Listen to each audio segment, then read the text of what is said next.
Hey everybody, thank you for joining my channel. If you're new here, please hit that subscribe, like this video, and leave a comment if you will. Familiarity breeds contempt sometimes. Familiarity breeds contempt sometimes. I said this in my last video, but I want to put emphasis on how being familiar with a person, being too comfortable, cool, and close with a person actually can have a reverse adverse effect. You think you're getting to know somebody, y'all cool, y'all getting chilling and all this vibing and all this stuff. As soon as you let them get so close to you, they can switch up on you because they gotten too comfortable with you. It's like you could tell them everything right. You have all the right, correct information, but they won't listen to you because they are too comfortable with you. And that's a real thing. Like familiarity breeds contempt. It breeds contempt. I'm breaking this down because my granddaughter and my daughter, I'm breaking it. I have a wealth of knowledge, clearly, that I don't even know that I possess myself. And when I talk, I'm just talking like you already know this. And then my daughter say, what's a spiritual battle? And I say, have you ever seen a righteous forsaken and begging for bread? Aren't you more precious than a bird? If God can provide the birds food to eat, why wouldn't he provide food for you? Have you ever went hungry? Have you ever went without food a day in your life? No, because the Most High has took care of you. My granddaughter, I told her I didn't want to show her the Sonya Massey's video footage because I said I didn't want to traumatize her. She said, "What is traumatized?" I said, "That's like watching a scary movie. It may be traumatized." She said, "Oh, I watch scary movies. It's not traumatizing to me." Say, "Yeah, okay," but I'm breaking this down that familiarity breeds contempt.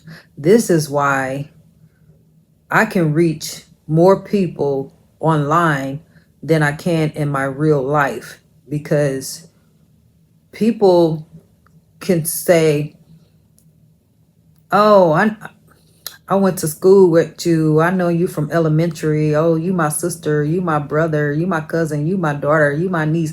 They don't value your worth as much as, or they don't see your light or your goodness, or they will not possibly acknowledge it because familiarity breeds contempt.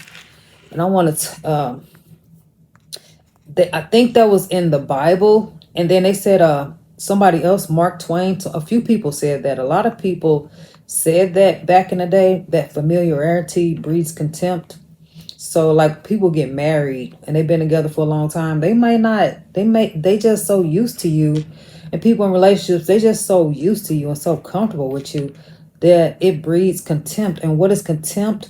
A disdain or dislike or hate or just a negative emotion towards you that is really has no basis for real. It's like really a baseless emotion.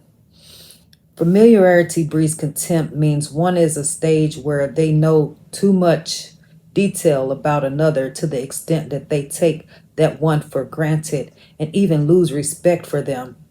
One has become overly familiar with the other. They know all the other's weaknesses. They now don't view the same. Yeah, so that's why you got to keep people out of your business.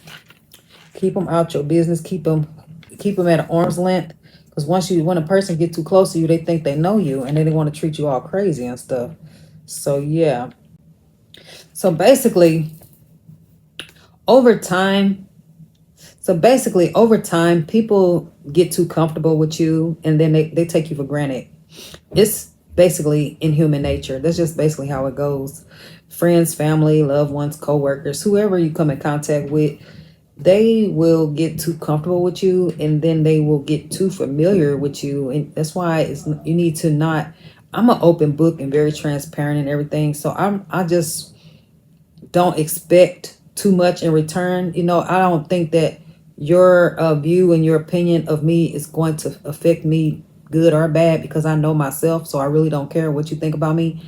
But in the past, like people, you could feel some kind of way if somebody's treating you bad or disrespectfully because you telling them that you experienced abuse or you've been through X, Y, and Z, and you feel like they using what you told them against you because you have exposed all of your weaknesses and your past and everything, that now a person could use it against you.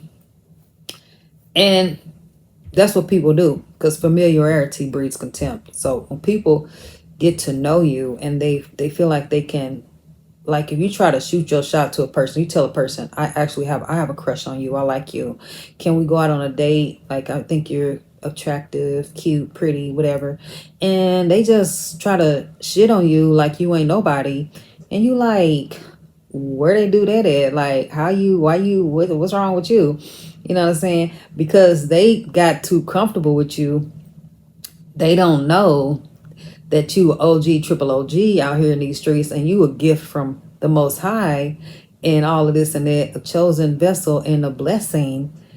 They be missing out on a blessing trying to, look at your 3D appearance, because they don't know what you had to go through, where you been at or whatever. So that's the illusion. That's an illusion. Like, familiarity breeding contempt is basically like an illusion, or like a veil, or like rose colored glasses, like people not really seeing your worth and your value for what it really is.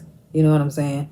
Like, that's why people do cheat on people, because people get too comfortable with their significant other or whatever, and then like the person not really, they slacking off at home, and then when they go outside and they see somebody at the grocery store that smiles at them and is nice to them and open up a door for them and treating them kind and all of this and that, and then they husband or boyfriend don't do that. Like, he's not opening doors anymore. He used to do that. He used to be nice. He used to be thoughtful. He used to bring over chocolate candy out of the blue just for no reason. He used to just, be nice and everything. But since he got so used to you and comfortable with you, he doesn't do those things anymore. Since she got comfortable and used to with you, to you, she's not doing those extra things like she used to. She used to make you 5-course meal. Now she only making you a peanut butter and jelly sandwich, or a turkey and bologna sandwich. Like, familiarity breeds contempt, and we have to keep that in mind, because we get too comfortable with people. And I'm gonna need you to keep that same energy that you had when we first met, because I'm gonna keep that same energy that we had when we first met. I don't change up. If I was cool with you today, I'm gonna be cool with you tomorrow. So I don't switch up. I'm not like the weather. I keep the same energy from beginning to end, because I ain't got time to play with you. So I know if you switch, if a relationship change up, I know that it was your fault. It's not mine, because I keep the same energy. I'm not a fair weather friend. If I was like, I don't just switch up on people like that. Some people hot and cold, they want to play phone games. They want to play hide and go seek. They want to play catch a girl, get a girl. They want to play tag. They want to do all of this stuff and ring around a rosy and all of that, back and forth, tug of war, all of them childish games that people like to play out here in these streets, because they get too comfortable and familiar with you, and then the games start. Hide and go seek, tic-tac-toe, connect four. I don't know. But yeah, this is chess, not checkers. So yeah, we in it for the long haul, for the long run. So yeah, that part. But I ain't got time for that nonsense and that foolishness. But at the end of the day, just remember that familiarity breeds contempt, and it's not nothing against you personally. It's just the way people are set up mentally, spiritually, emotionally. But that's why people have to be conscious and aware of them getting too comfortable, and know that it's not that this person is slacking in their whatever.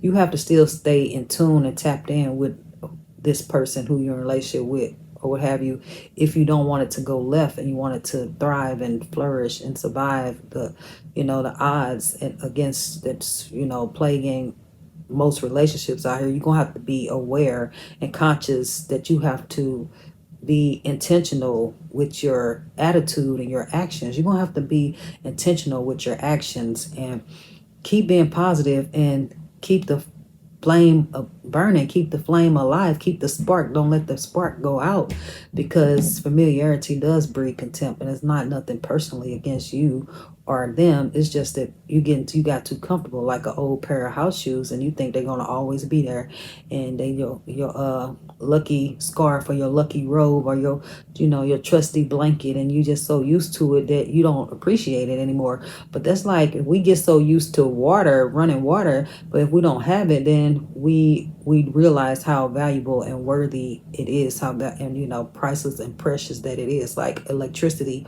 we so familiar with it that we don't appreciate it. So when the lights go out, we really see how much we really depend on it and cherish it, and we really need it. So the Most High has a way of taking things that we should cherish.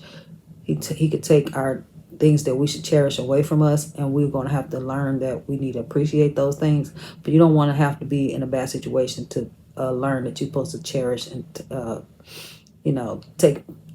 take care of the people that's around you. Love them and show them love and appreciate them. Show love to everyone and be a blessing. Don't let nobody pull you down, and don't let nobody deflect or project no negativity on you in no shape, form, or fashion. And yeah, just stay laser focused and have tunnel vision and keep your eyes on the prize and do what's in your best interest. Remember to always keep the Most High first and be blessed. Bye.